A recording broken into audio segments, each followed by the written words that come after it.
بدع بقدرته الخلق ابتداء واخترعهم على مشيئته اختراعا ثم سلك بهم طريق إرادته وبعثهم على سبيل محبته والصلاة والسلام على الأول العدد وصاحب الأبد أسرته خير الأسر وإترته خير الإتر وشجرته خير الشجر نبتت في هرم بسقت في كرم سيدنا ومولانا بالقاسم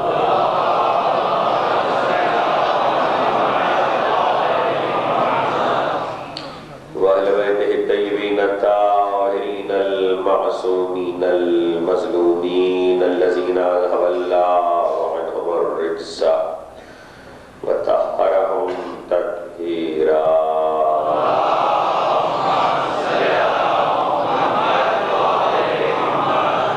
لا سيما على الحق الجديد وطلة الرشيد وغرة الحميد بقية الله في الأرض وحجة الله على الخلق شريك القرآن صاحب العصر والزمان أجل الله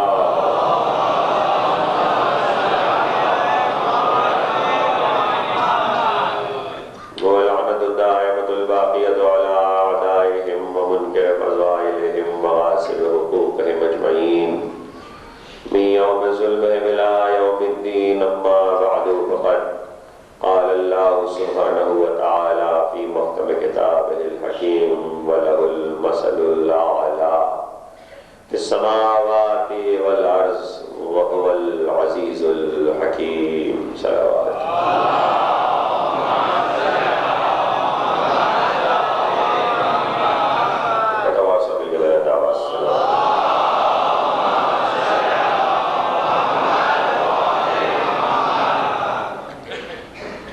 حسینیہ زہرا میں آپ حضرات اشعار اربعین کے سلسلے کی 7ویں تقریر سماعت فرما رہے ہیں بعنوان مثل اعلیٰ. وہ مثل اعلیٰ کہ جو اپنی زندگی کے ایک ایک لمحے میں اعلیٰ ترین مثل ہے اور اس مثل کو بطور حق اللہ نے قرآن میں بیان کیا ہے. یہ کہنا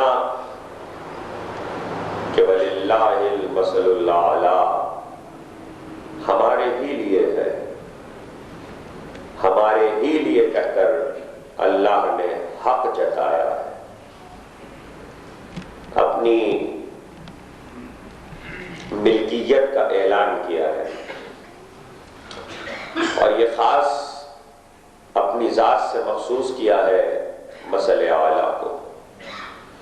وہ مثل اعلیٰ کہ جو بظاہر اسلامی معاشرے میں ایک سادہ سی زندگی گزارتا ہوا انسان ہے،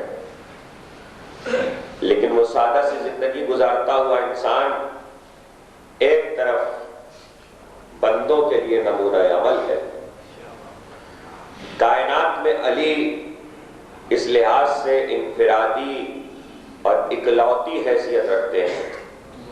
یہ حیثیت کسی کو حاصل نہیں کہ علی ایک طرف بندوں کے لیے نمونہ عمل ہے، دوسری طرف انبیاء کی شبیہ ہے، تیسری طرف خدا کی مثل ہے. اس معاملے میں علی اکیلے ہیں، دوسرا کوئی نہیں ہے. یا تو بندوں کے لیے نمونہ عمل ہوتا ہے یا انبیاء کی شبیہ ہوتا. خدا کی مثل تو یوں بھی ممکن نہ تھی. صفات اللہ کے ہیں، لائق تقلید بندوں کے لیے ہے. صفات پروردگار کے ہیں، لائق اتباع بندوں کے لیے ہے. اس مقام پر کہ جہاں جس پر دھوکہ ہو رہا ہو خدا کا اور وہ سجدے میں سر رکھ کر پروردگار کو پکار رہا ہو، وہ بتا یہ رہا ہے کہ دیکھو ہم اس کے لیے مسئلہ اعلیٰ ہیں، ہم اس کے لیے مسئلہ اعلیٰ ہیں، تو ہم اس کی طرف تمہاری رہنمائی کریں گے جس نے ہمیں اپنے لیے مسئلہ اعلیٰ بنایا ہے.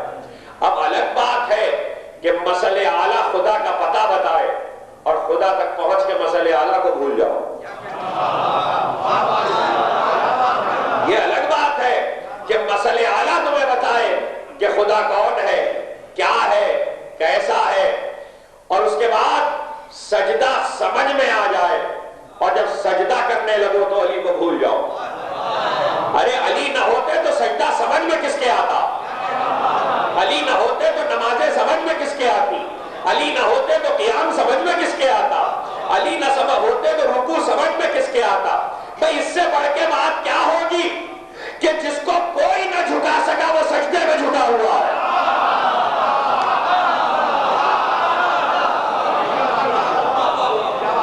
کائنات میں جسے کوئی نہ جھکا سکے اس لیے مسئلے اعلیٰ ہے علی، کہ جس کو کوئی جھکا نہیں سکتا وہ سجدے میں جھکا ہوا ہے.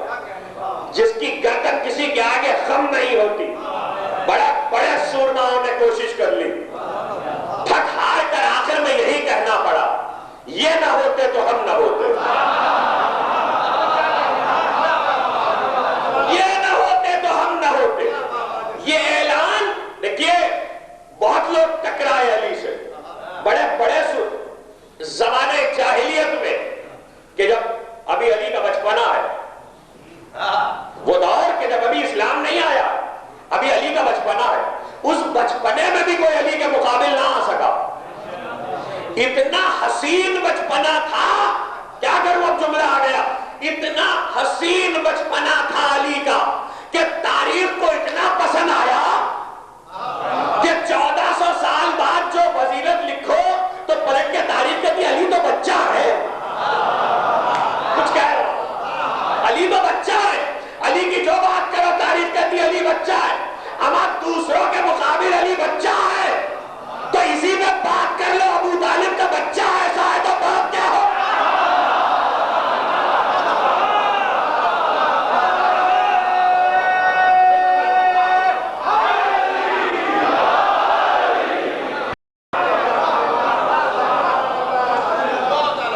علی تو بچہ ہے، تاریخ کو علی کا بچپنا بہت پسند ہے. جہاں کوئی بات کرو کہاں ٹھیک سب ٹھیک مگر علی بچے ہیں. 40 کے ہو گئے علی بچے، 60 کے ہو گئے علی بچے. اللہ اللہ، اس کے معنی تاریخ کو علی کے بچپنے سے بہت محبت ہے. یہ بچپنا بھولتا کیوں نہیں ہے؟ یہ بچپنا تاریخ بھول کیوں نہیں ہے؟ تو جواب ویسے ہی تو ہوگا جب تاریخ بار بار پلٹ کر کہہ رہی ہے علی بچے. کوئی تو بات ایسی ہے، ہاتھ اٹھا ہے نصرت رسول میں اور تلوار نہیں چلی ہے، کھجور کی گٹھلیاں چلی ہے. تلوار نہیں چلی ہے، کھجور کی گٹھلیاں چلی. ایک جیب سے تبا کی کھجور کی گٹھلی نکالی ہے، کھجور کھائی ہے، دوسری جیب میں گٹھلی رکھی ہے، اور اس کے بعد کوئی نہیں کرتا، گٹھلی لوگ پھینک دیتے ہیں. علی نے گٹھلیوں کو تبا کی جیب میں رکھ لیا، وقت ضرورت کام آئیں گی. آپ کو بھی کسی چیز کی احتیاج ہے؟ کہا نہیں، انہیں بتا رہا ہوں کہ میری کھجور کی گٹھلیوں میں اتنی طاقت ہے، ذوالفقار کے مقابلے میں نہ آنا.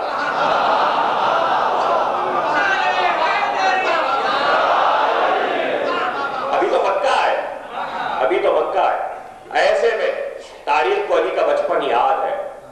اور جب کسی کا ہاتھ ٹوٹا، کسی کا پیر، کوئی زخمی ہوا، کسی کی آنکھ ٹوٹی، نصرت رسول میں مارا نا. علی نے اپنے لیے تو کبھی کسی کو مارا ہی نہیں. یا خدا کی نصرت میں مارا، یا خدا کے لیے مارا، یا رسول کے لیے مارا. اور وہ چوٹیں دکھ رہی ہیں، آج تک جو دکھ رہی ہیں وہ چوٹیں. کبھی تو علی کا بچپن بھولتا نہیں ہے، آج تک دکھ رہی ہے. اب دیکھیے چوٹ کا اثر کہاں تک جاتا. علی کے مارے ہوئوں کے چوٹ کا اثر جسموں پہ نہیں ہے، روحوں پہ ہے، دلوں پر ہے، اور وہ رہیں گی. بہت وقت گزرا، بات آ گئی تو دو جملے کہہ دوں.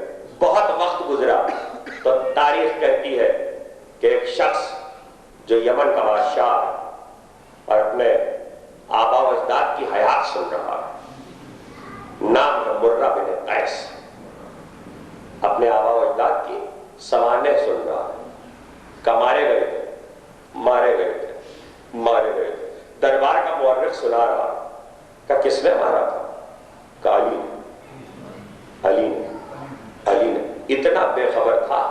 کہنے لگا یہ کون ہے؟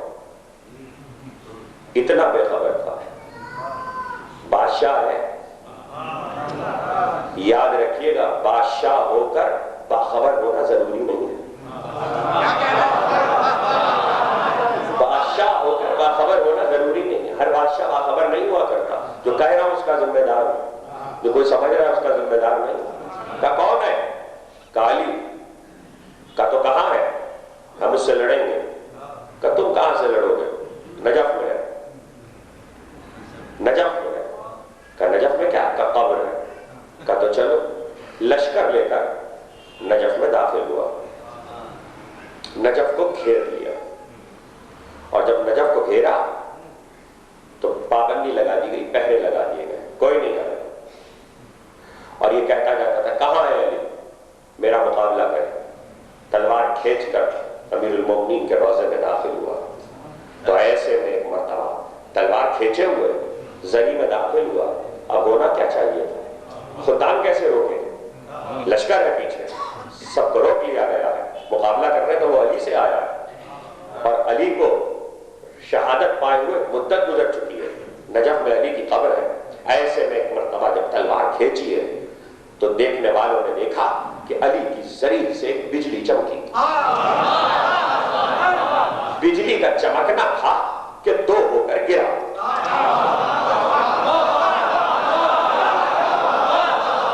بجلی کا چمکنا تھا کہ دو ہو کر گرا.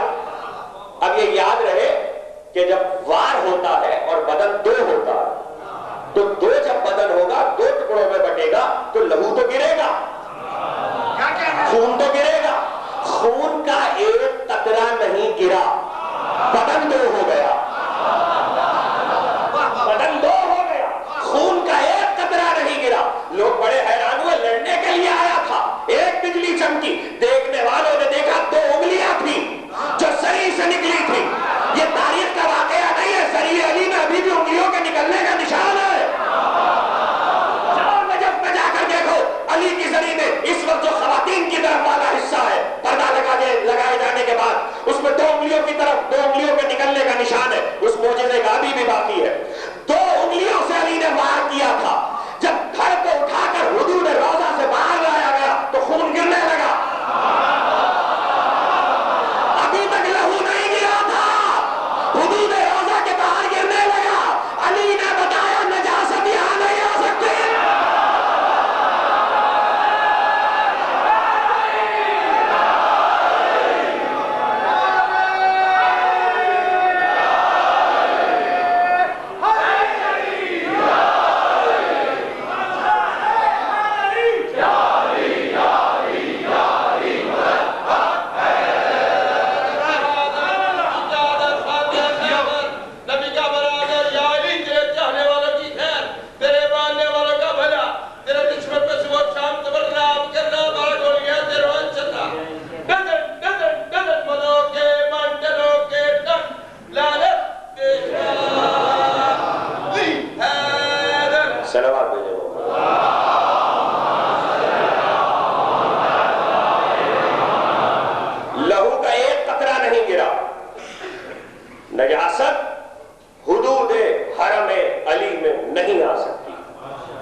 اس نے پھر کتوں کو دوڑایا. اس حد پہ آ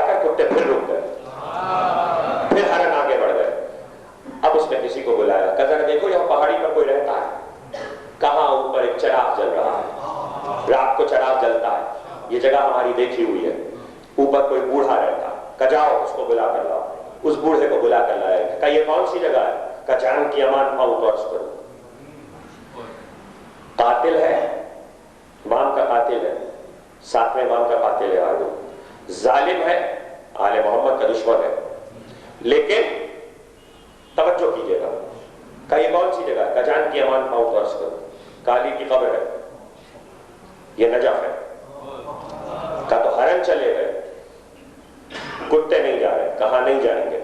نادر شاہ درانی نے سنا تھا, واپس آؤں گا, نادر شاہ درانی نے سنا تھا کہ یہ دو خصوصیتیں نجف کو حاصل ہیں, تو دیکھنے کے لیے کتوں کو لے کر چلا, مارا گیا, پیٹا گیا, لہو لہان ہو گئے, کتوں نے حدود نجف میں قدم نہیں رکھا.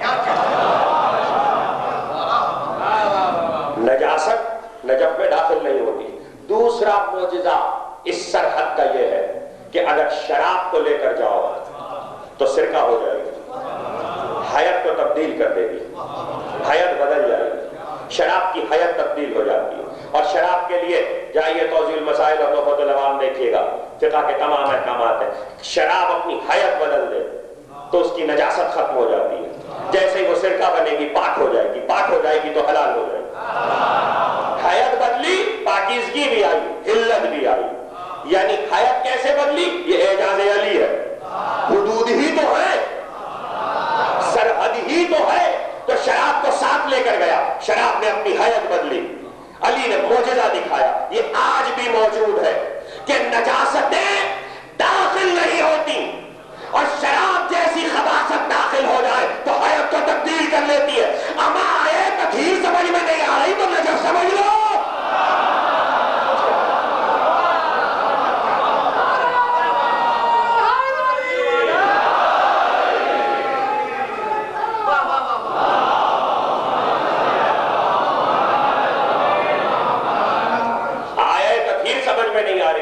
سمجھ میں نہیں آ رہی تو اس منزل پہ رک کے سمجھ لو کہ شراب اپنی حیت کو تبدیل کر لیتی ہے. تو چونکہ بے ادبی کی تھی, گستاخی کی تھی, کہ کتوں کو لے کر جان بوجھ کر گیا تھا, تو سونے کی زنجیر بنوائی, اور سونے کی زنجیر بنا کر کتا بن کر اپنے سپاہیوں سے کہا میرے گلے میں زنجیر ڈال دو. نادر شاہ درانی بادشاہ کا میرے گلے میں زنجیر ڈال دو اور مجھے کتوں کی طرح کھینچتے ہوئے لے کر جاؤ, اس لیے کہ میں نے بے ادبی کی, تو اس کا صلہ مجھے ملنا چاہیے تاکہ احساس رہے. حالانکہ میں نے معجزہ دیکھنے کے لیے کیا تھا, حالانکہ میں نے معجزہ دیکھنے کے لیے کیا تھا. حیت بدل رہی ہے نا چیز کی, توجہ کیجیے گا, حیت بدل رہی ہے نا شے کی, شراب کی حیت بدل رہی ہے, نجاست آ نہیں رہی. تو یہ کس کا اعجاز ہے, نجف کا کہ علی کا؟ نجف کا اعجاز اس لیے کہ علی کا اعجاز ہے. یعنی علی کی قربت, علی اگر حدود حرم میں کسی کو آنے کی اجازت دے دیں گے تو اگر وہاں قباست بھی ہے تو طہارت میں بدلے گی. یہی مطلب ہے قرآن کی اس آیت کا, اولئک یبدل اللہ سیئاتہم حسنات. کچھ وہ لوگ ہیں جن کے گناہ نیکیوں میں بدل جاتے ہیں. قرآن کہہ رہا ہے جیسے ہی محبت علی کے حرم میں آتے ہیں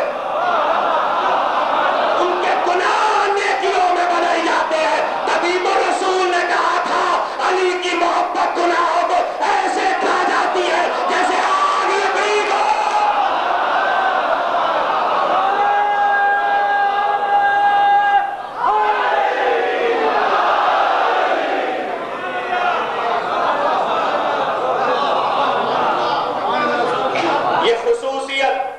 دیکھیے میں نے حدیث کے ساتھ آیت پڑھی ہے, اور آیت اس لیے پڑھی ہے کہ اس آیت پہ آ کر بہت سے لوگ حدیث کے معاملے میں پریشان ہو جاتے ہیں.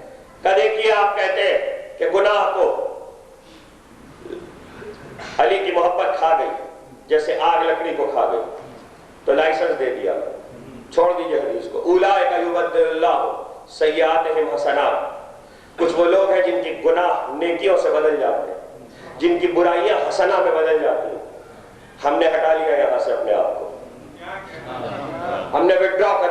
اس حدیث کے ساتھ اس کے سارے مصداق کو، مساجد کو، اس آیت کا مطلب بتائیے۔ وہ کون لوگ ہیں کہ جن کی نیکیاں، جن کے گناہ، جن کی برائیاں نیکیوں میں بدل جاتے ہیں؟ آپ کہیں گے ثبوت تو ہے، اس کا ثبوت تو اسلام میں موجود ہے، اس کا ثبوت تو اسلام میں موجود ہے۔ جب تک کافر ہے نجس ہے،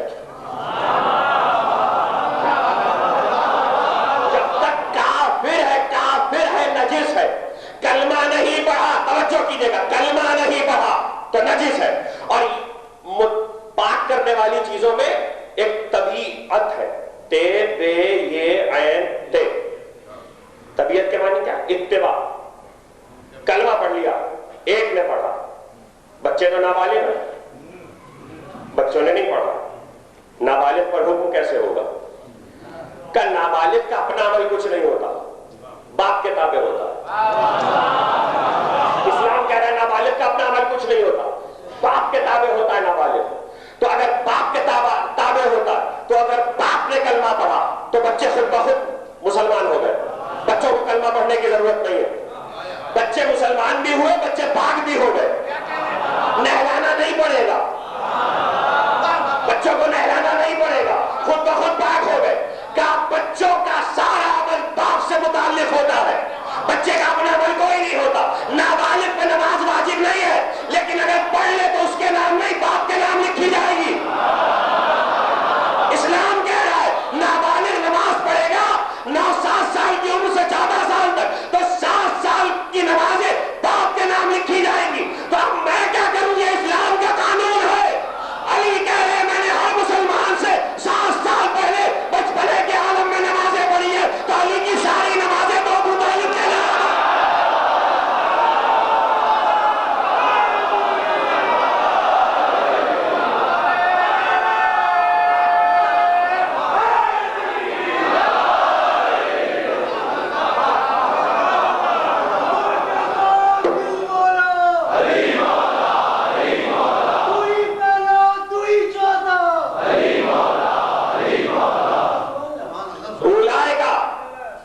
یبدل اللہ سیئاتہم حسنات، کلمہ پڑھا تو داخل ہوئے، مال محفوظ، عزت محفوظ، جان محفوظ، ایک کلمے سے، ایک کلمے سے۔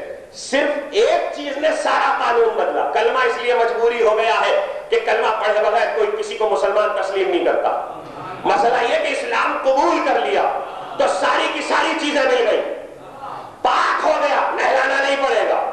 اولئک یبدل اللہ سیئاتہم حسنات، جو اس سے پہلے برائیاں کی تھیں، حد ہے کہ اگر شادی شدہ شخص ہے تو دوبارہ نکاح کرنے کی ضرورت نہیں ہے۔ کافر اگر شادی شدہ ہے اور مسلمان ہوا ہے تو دوبارہ نکاح کرنے کی ضرورت نہیں ہے، حالانکہ وہ نکاح اسلامی قوانین کے مطابق نہیں ہوا تھا، لیکن اسلام نے اسے تسلیم کر لیا۔ تم پاک ہو گئے تو سب پاک ہو گیا، یعنی دل پاک ہو گیا تو عمل دھل گئے۔ اگر محبت اسلام آیا تو اتنا کام ہو گیا، محبت علی آئے تو شراب کو سرکا گئے، اور اگر دل میں آ جائے تو دل پاک ہوا تو سب پاک ہو گیا۔ طہارت آتی چلی گئی، اس کے 2 پہلو ہیں اور دونوں یاد رکھیے گا۔ بتا اس لیے رہا ہوں کہ لوگ کہتے ہیں کہ محبت علی کا بیان گناہوں کے لائسنس دے دیتا ہے، میں کہتا ہوں محبت علی کا بیان گناہوں سے روک دیتا ہے۔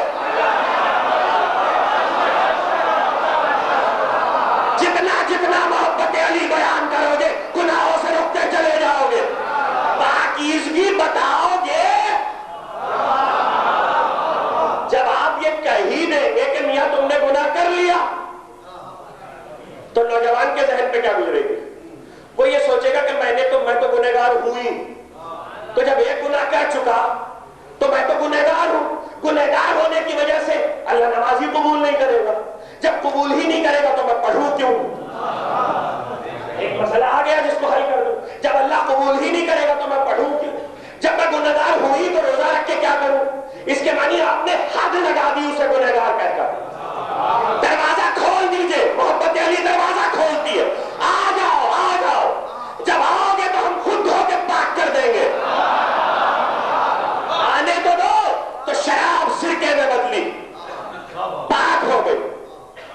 جو چیز اتنی ام الخبائث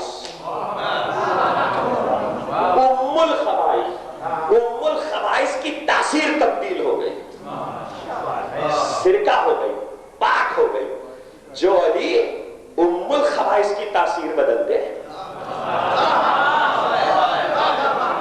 ام الخبائث کیوں کہا گیا؟ ایک ایسا نکتہ آ گیا، کیا کروں؟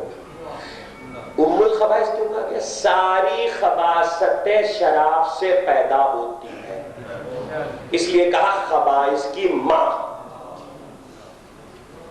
اور وہ جملہ نہیں کہوں گا، تقریر ایک دم مڑ جائے گی صاحب کی طرف، لیکن یہ کہ اس وقت ذرا سا ذکر آ گیا تو دو چار جملے سن لیجئے۔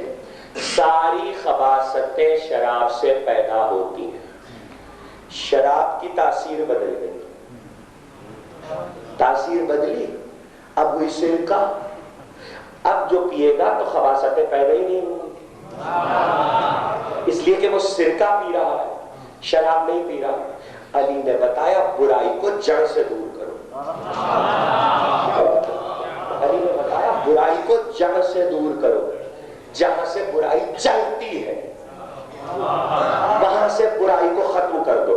علی نے وہاں تاثیر بدلی، اسی لیے کہا کہ محبت علی کا بیج ماؤں کے دل میں بو۔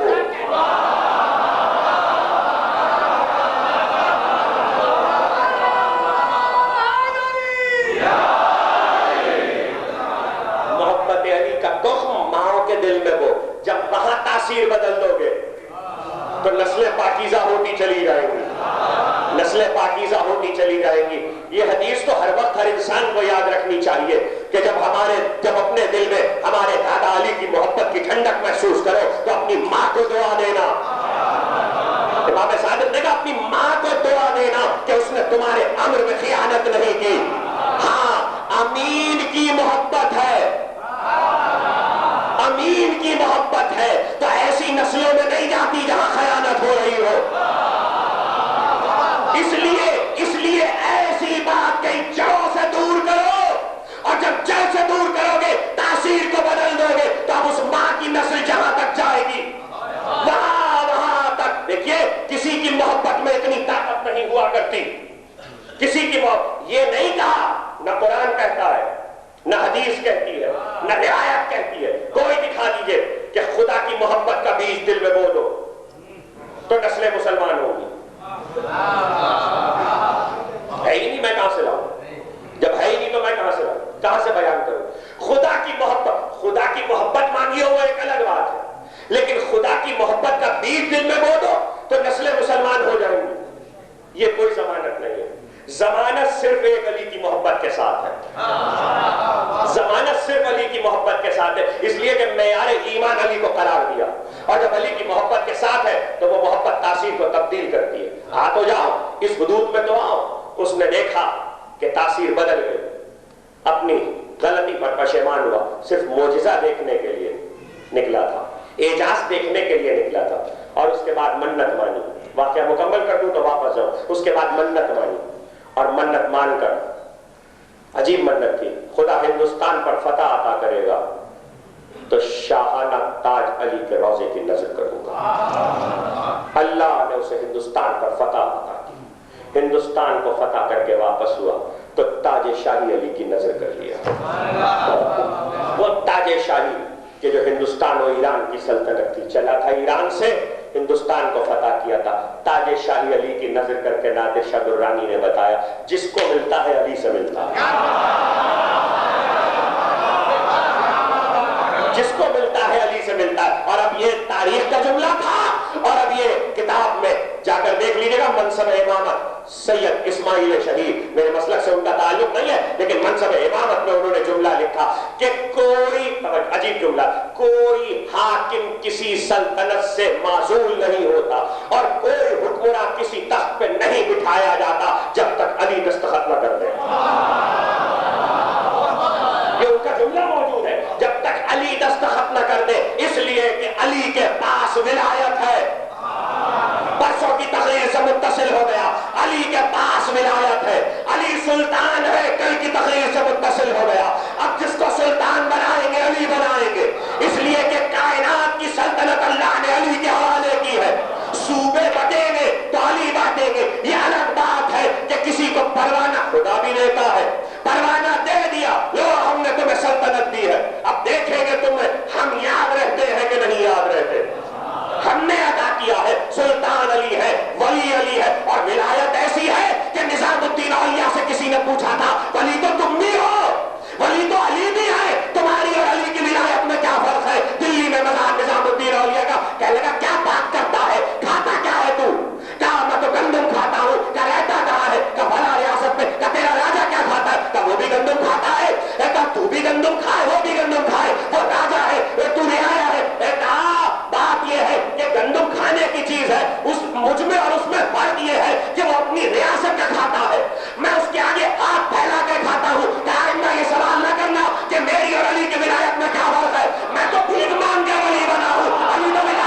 اس مسئلے اعلیٰ کا کل سلطان پہ تقریر رکی تھی، بادشاہتوں سے کیا تعلق ہے؟ آج کی تقریر اس لیے ہوئی ہے کہ دنیا کی جتنی بادشاہتیں ہیں اس کا علی سے کیا تعلق ہے؟ ایک خطبہ ہے میرے مولا کا، مسجد کوفہ میں دیا، نہیں پڑھ سکتا پورا خطبہ، نہ کوئی سن سکتا ہے نہ سمجھ سکتا ہے۔ کبھی اگر وہ وقت آیا بتوفیق الہی بتائی دے محمد و آل محمد کہ ظہور اور علامات ظہور پر اشرا پڑھا تو شاید میں اس خطبے کی تلاوت کا شرف حاصل کروں۔ ایک خطبہ ہے میرے مولا کا اور عجیب و غریب خطبہ ہے علی کا۔ ساسا ابن سوہان نے اٹھ کر علی سے سوال کیا تھا کہ مولا آپ بار بار کہتے ہیں کہ مہدی آنے والا ہے، مہدی آنے والا ہے، کیا علامتیں ہیں؟ جب آئیں گے تو کیا ہوگا؟ تو حضرت نے خطبہ ارشاد فرمایا تھا ان کے آنے سے پہلے کیا ہو۔ اس خطبے میں علی نے اپنے بعد سے لے کر حضرت کے ظہور تک زمین کے جس جس ملک پر جو جو بادشاہ ہونے والا ہے اس کا نام بتایا ہے میں ولدیت کے، میں ولدیت کے، جو نام اس فہرست میں موجود ہے وہ تو حاکم ہوگا، اس کے علاوہ کوئی نہیں ہو سکتا۔ اور ایک ایک نام علی بتا کر گئے، اس میں سے کوئی نہ غلط ہوا ہے نہ غلط ہو سکتا۔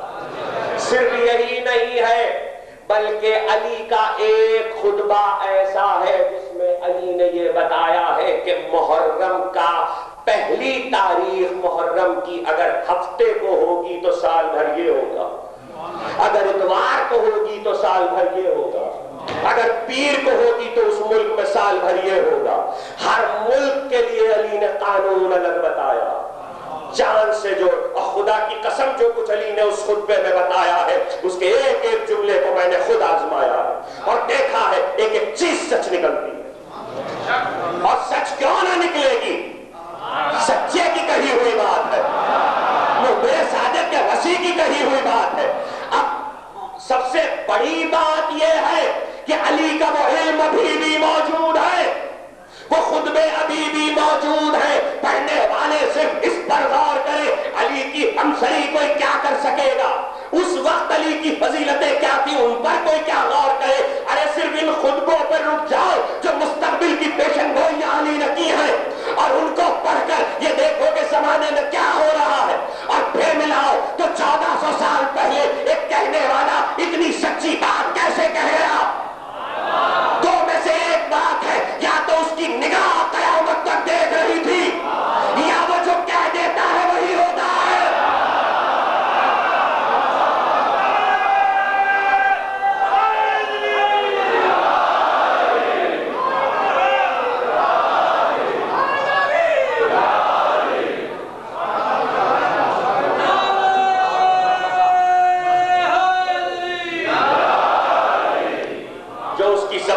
نکل جائے وہ دنیا میں سچ ہو جاتا۔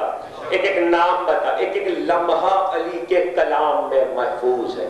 یہی نہیں ہے، ذکر آ گیا تو ایک جملہ سن لیجئے، کہا زمین کی مخلوق، زمین پر رہنے والے انسان اپنے علم میں ترقی کریں گے تو کرۂ ارض کے باہر کے لوگوں سے رابطہ کرنے کی کوشش کریں گے۔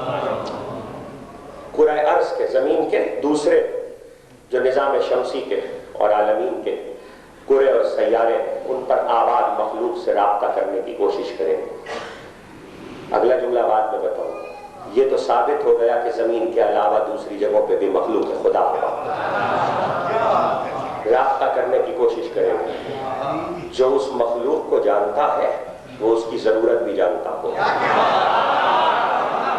جو اس مخلوق کو جانتا ہے وہ یہ بھی جانتا ہوگا کہ اس کو ہدایت کب چاہیے ہے، جس کو اس کی خبر ہے۔ اور اس کے بعد کہتے ہیں کہ زمین والے اپنے علم کی ترقی پر اتنے نازا ہوں گے کہ ان سے رابطوں کی کوشش کریں گے لیکن ناکام ہو جائیں گے، اور پھر ان کروں کی مخلوق زمین والوں سے رابطہ کرے گی اور کامیاب ہو جائے گی۔ آدھا جملہ پورا ہو رہا ہے، ہو چکا ہے، آدھا جملہ پورا ہونے والا ہے۔ علی کی پیشن گوئیاں قیامت تک کے لیے موجود ہے۔ جس کے لیے جو کہا تھا، جو اپنے لیے بتا کر گئے تھے وہ بھی تاریخ میں کھلا ہوا ہے، جو دنیا والوں کے لیے بتا کر گئے تھے وہ بھی تاریخ میں کھلا ہوا۔ ارے علم علی کی بات کرو نا،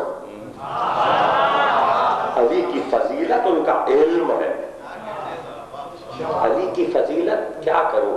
پڑھوں گا جہاد علی بھی پڑھوں گا، لیکن اب ایک جملہ سن لیجئے. علی کی فضیلت علی کا علم ہے، تلوار تو علی کی مجبوری تھی. تلوار تو علی کی مجبوری تھی. حکم جہاد مجبوری، آپ کہیں گے امام وقت مجبور نہیں ہوتا، یہ مجبوری عثمانی میں نہیں ہے. حکم جہاد آ چکا تھا، اس وقت کے لوگ تلوار سے آگے نہیں سمجھ سکتے تھے. اگر علم کی سمجھ رہے ہوتے تو علی خطبے دے تو رہے تھے. یہ تو آپ نے امام رضا علیہ السلام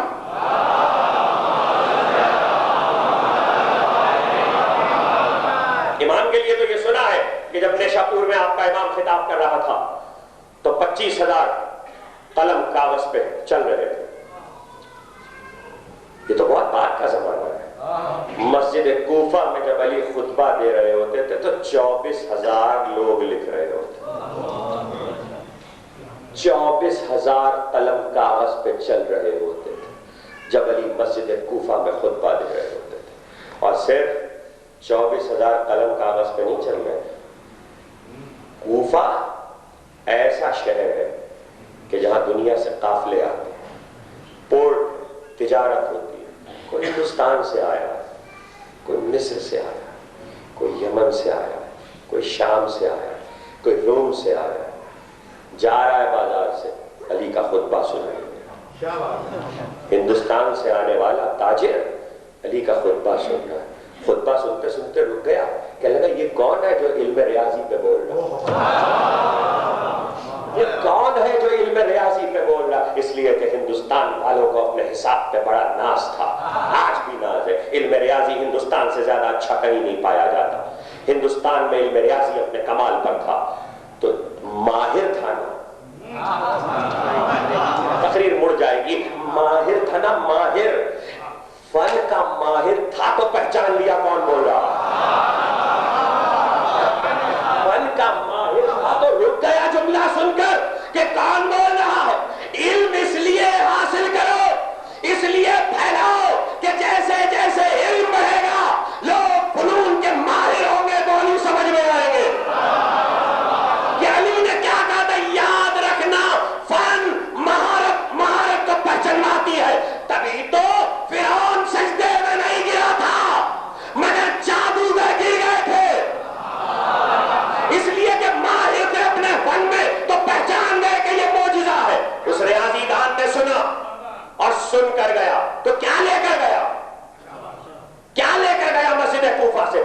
علی کے خطبے کے جملے سنے، علی سے ملاقات کی. تو ہندوستان آئے گا تو کیا کہے گا؟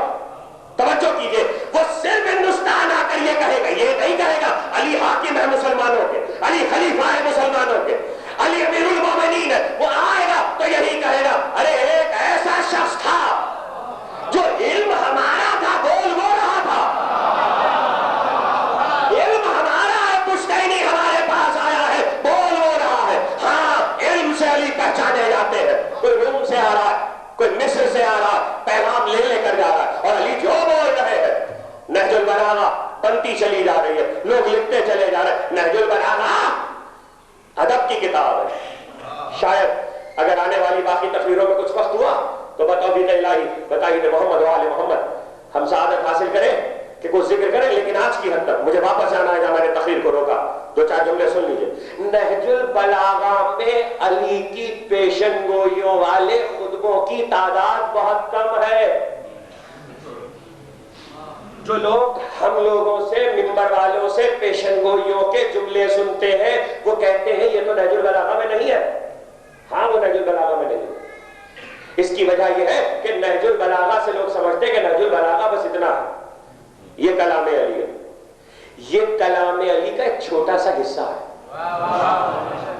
جو اصل میں کلام علی ہے، جس کو دستیاب 1400 سال میں دستیاب کلام علی کو جب ایک جگہ جمع کیا گیا ہے تو ایران سے 12,000 صفحے کی 10 جلدوں کی کتاب چھپی ہے جس میں سارا کلام علی ہے.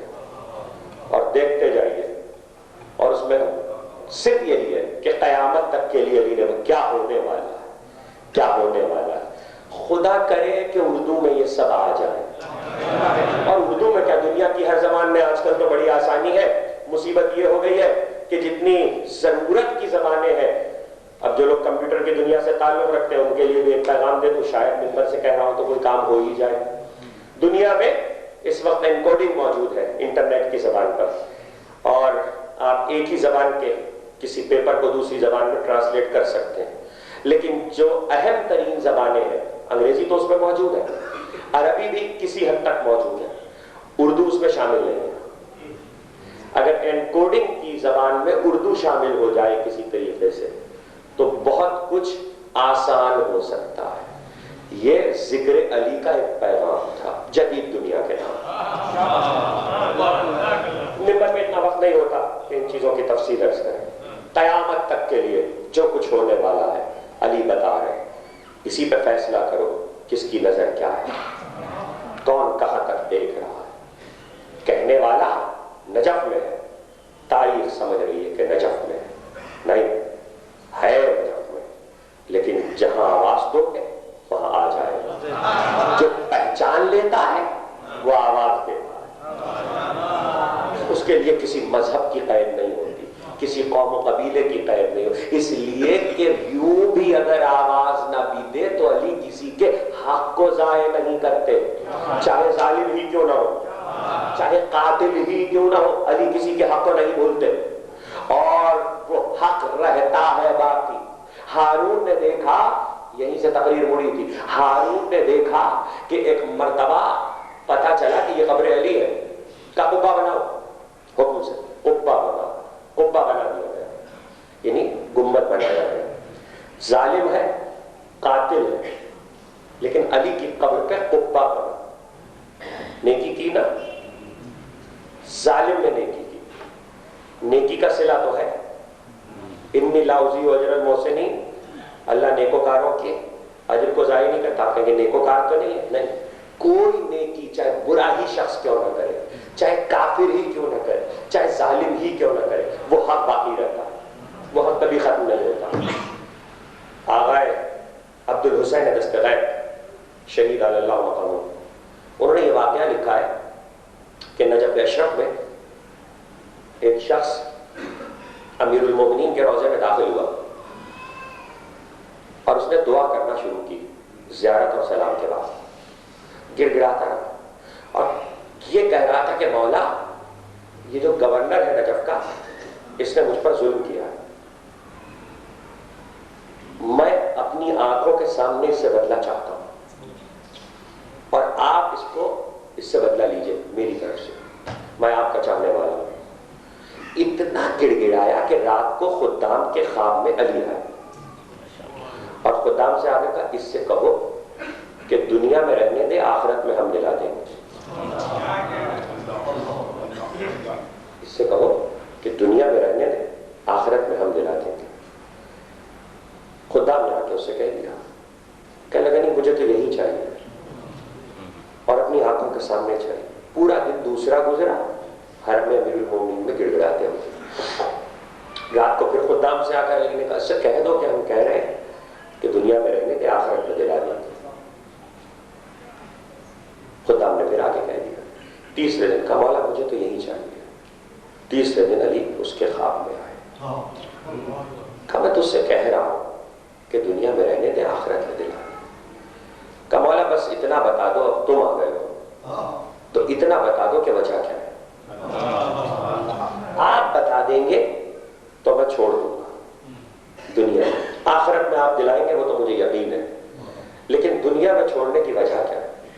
عجیب جملہ کہا سنو، میں جانتا ہوں کہ میرے دوستوں میں نہیں ہے، میں جانتا ہوں کہ میرے دوستوں پہ ظلم کرتا ہے، میں جانتا ہوں کہ میرے چاہنے والوں میں نہیں ہے، لیکن جب نجف سے گزرتا ہے تو اپنی سواری سے اتر کر میرے روضے کی طرف رک کر کے سلام کرتا ہے. اس کا حق ہے مجھ پر.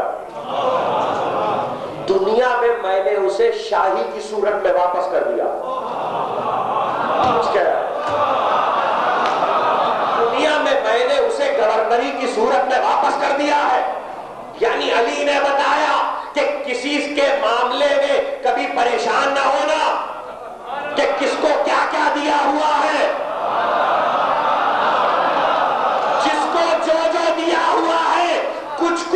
چھوٹی چھوٹی نیکیوں کا حق ہے جو علی یہاں دے رہے ہیں، وہاں کے لیے تمہارے پاس جنت رکھی ہوئی ہے، وہاں کے لیے علی کے پاس ایسی جنت ہے جو ان کو نہیں ملے گی۔ جس کا حق یہاں لوٹا دیا وہ پھر نہیں ملنے والا۔ تو کبھی پریشان نہ ہونا چاہنے والوں کہ علی کسی کو لوٹا دے، تو ہارون نے قبہ بنوایا تھا نا، تو ایک حق تھا علی پر کہ قبہ بس ظالم تھا، قاتل تھا، مگر حق تھا۔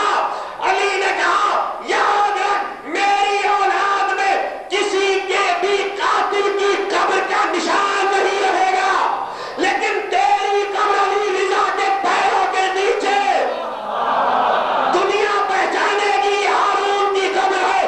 جب کسی قاتل کا نشان نہیں ہے تو اس کا نشان کیسے رہ گیا؟ یہ وہ حق ہے جو لوٹا دیا، دنیا میں لوٹا دیا، ورنہ کسی قاتل کی قبر نہیں ہے۔ علی کو کون سمجھ سکتا ہے؟ یہ خدا کا مزاج ہے، یہ مشیت کا مزاج ہے کہ دشمن کی نیکی دنیا میں لوٹا دیتا ہے۔ کیسے بتاؤں؟ بادشاہوں کی تقریر، امام سے پوچھا گیا جب جھوٹی خدائی کا دعویٰ کیا تھا تو پھر اللہ نے پہلے ہی گرفت کیوں نہیں کر لی فرعون کی؟ کہا نہیں، اس کی نیکی کا حق لوٹایا۔ کہا وہ کیا؟ کہا دن میں خدا بن کے بیٹھتا تھا، دن میں خدا بن کے بیٹھتا تھا، رات کو گڑ گڑاتا تھا صحرا میں آ کر، تو گڑ گڑاتا تھا اپنی خدائی کے لیے۔ وہ نیکی کون سی تھی بتاؤ؟ کہ اس نے دروازے پر بسم اللہ الرحمن الرحیم لکھوایا تھا،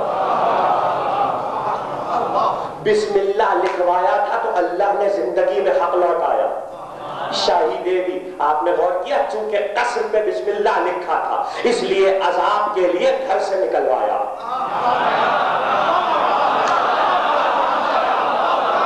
عذاب کے لیے اللہ نے گھر سے نکلوایا، قصر میں عذاب نہیں آیا، دریا پہ آیا۔ تو کوئی مطمئن نہ بیٹھا رہے کہ ہم نے کچھ لکھ لیا تو محفوظ ہو گئے، عذاب آئے گا تو گھروں سے نکال لیا جائے۔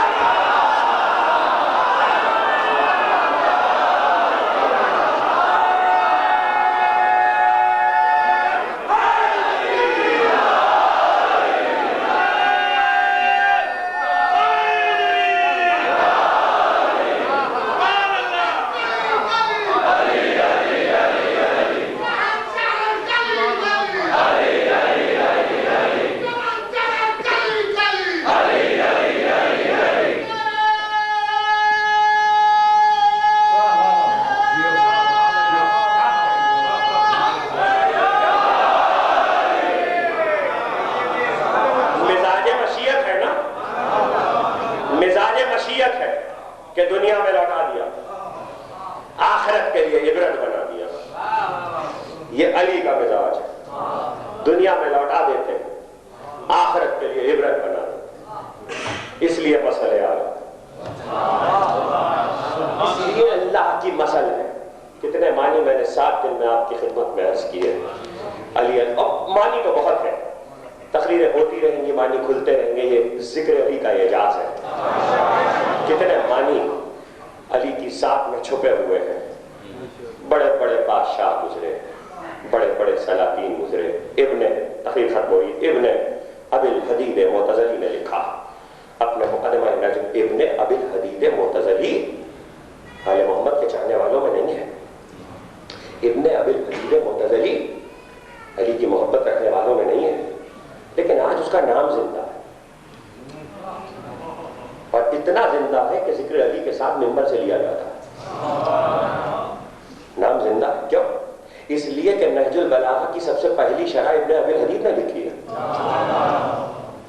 محب علی نہیں ہے، لیکن نہج البلاغہ کی سب سے پہلی شرح لکھ کر اپنے نام کو زندہ کر گیا، تو علی نے حق لوٹا دیا کہ نام تیرا زندہ رہے گا۔ لکھتا ہے کہ بڑے بڑے بادشاہ دنیا کے، ان کا طریقہ ہے ان تلواروں کے اوپر علی کا نام لکھواتے ہیں تاکہ تلواریں میدان جہاد میں کند نہ ہو جائے، میدان جنگ میں کند نہ ہو جائے، تلواریں ٹوٹے نہ۔ علی کے نام کی تاثیر دیکھی، بادشاہوں کو اتنا یقین ہے کہ علی کا نام تلواروں پہ لکھ دیا جائے تو تلوار ٹوٹتی نہیں ہے۔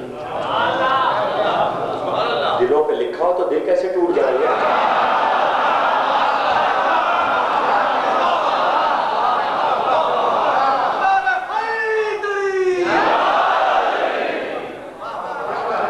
تلواروں پہ لکھا۔ آج چلو بادشاہوں کا ذکر تھا تو یہ بھی سن لیجئے، تقریر ختم ہونے، بڑے بڑے بادشاہ ابن ابی الحدید کہتا اپنے تخت سلطنت کے پیچھے بلندی پر طغرے لگایا کرتے تھے علی کے نام۔ ہمایوں جلال الدین محمد اکبر کا بیٹا شیر شاہ سوری نے حملہ کیا، سلطنت ہندوستان چھن گئی ہمایوں سے۔ سلطنت ہندوستان چھنی تو خانہ خانہ بیرم خان جو اکبر کے دوستوں میں تھا، بابر کے مصاحبین میں تھا، ہمایوں کے دوستوں میں تھا، اس نے ہمایوں سے کہا سلطنت تو ہم واپس دلوا دیں گے، سلطنت تو تمہیں مل جائے گی، ہماری بات ماننا پڑے گی۔ کہا وہ کیا؟ کہا چلو ہم تمہیں سلطنت واپس دلواتے ہیں۔ اس کو لے کر وہاں سے جان کا خوف تھا، ایران میں گئے۔ ایران میں اس وقت شاہ عباس کی حکومت تھی۔ اس نے کہا سلطنت مل جائے گی، منت مان لو۔ کہا وہ کیا؟ کہا منت مان لو کہ ہندوستان کی سلطنت تمہیں ملے گی تو تم علی کے نام کا خطبہ پڑھو گے، جمعے میں علی کے نام کا خطبہ پڑھا جائے گا۔ سلطنت مل گئی، شاہ عباس نے ساتھ دیا، سلطنت مل گئی۔ ایسا علی کے نام کا خطبہ پڑھوایا کہ بہادر شاہ ظفر تک صرف ایک کو چھوڑ کر باقی ساری نسلیں علم کو بھی مانتی تھیں، علی کو بھی مانتی تھیں۔ بہادر شاہ ظفر نے، مرزا غالب کے نام خط ہے بہادر شاہ ظفر کا، اور مفتی میر محمد عباس صاحب کے نام خط گیا۔ غالب کی سوانحیات میں بھی اس کا ذکر مل جائے گا، بہادر شاہ ظفر کی سوانحیات بھی ملے گا۔ نصیر الدین حیدر نے جب منتیں مانتے تھے تو علم چڑھوایا کرتے تھے، علم کی منت مانی، کبھی علی کے نام کی خطبے کی منت مانی۔ اب پتہ چلا کہ شاہیہ سلامت ہے منتیں مان مان کی۔ وہ تو تاریخ آگے بڑھ گئی تو سب کھل گیا۔ منتیں مان مان کے بادشاہت سلامت ہے۔ واہ واہ واہ، منتیں مان کے شاہیہ سلامت رہ جائیں، ہمارا منت ماننا بدعت ہو جائے، ہمارا منت ماننا بدعت ہو جائے، اور کس کے نام کی منت مانی جائے گی؟ اس نے منت مانی تھی تاج چڑھا ہوگا، تو اور کس کے نام کی منت مانی جائے؟ کوئی اور بھی تو ایسا ہو جو لٹی ہوئی سلطنت دلوا دے، کسی میں اتنا دم تو ہو، تقریر ختم ہو رہی ہے، جو لٹی ہوئی سلطنت دلوا دے۔ جس کے پاس اختیار ہو، جو سلطان ہو، وہی لٹی ہوئی سلطنت دلوا سکتا ہے، اور جب دلوا دے، سلطنت ہو یا کوئی بھی ایسی چیز جو نہ مل رہی ہو، ایسے ہی تھوڑی بیٹے دے دیے تھے تو دے دیے تھے تو اس نے یاد بھی رکھا تھا، اور اس طرح یاد رکھا تھا۔ ختم ہو گئی تقریر کہ پھر جا کے بس گیا کہ جب بیٹے جوان ہوئے تو شام میں جا کے بس گیا۔ سر چلتے ہوئے آئے نیزوں پہ بلند ہو کر، تو اپنے دیر کے بام پہ ٹہل رہا تھا، اور دیر کے بام پر اچانک ایک سر پہ نظر گئی۔ یہی ذکر ہے آج، اچانک ایک سر پہ نظر گئی۔ نظر جانا تھا کہ گھبرا کے اترا، خولی کے پاس آیا، کہنے لگا یہ سر ہمیں دے سکتے ہو؟ کہا نہیں، ہم یہ سر نہیں دے سکتے۔ سمجھ گیا، گھر میں دیر میں واپس گیا، بہت سارے جواہرات، سونے چاندی، رقم جمع کی، پوٹلی میں باندھ کر لے کر آیا۔ کہا سنو، ایک رات کے لیے ایک رات کے لیے یہ سر ہمیں دے دو، اور یہ جتنی رقم تمہیں چاہیے یہ ہم دے دیں گے، اس سے زیادہ بھی دے سکتے ہیں، ایک رات کے لیے۔ صبح ہو تو تم سر لے جانا۔ خولی نے رقم دیکھی، سر دے دیا۔ شام ہو رہی تھی، سر کو لے کر دیر میں آیا، سر خاک و خون میں آلودہ تھا۔ مجھے نہیں پتا کتنا پڑھ پاؤں گا میں۔ خدا آپ کی آوازوں پر اپنی رحمت نازل کرے، خدا آپ کی آنکھوں پر اپنی رحمت نازل کرے۔ سر خاک و خون میں آلودہ تھا۔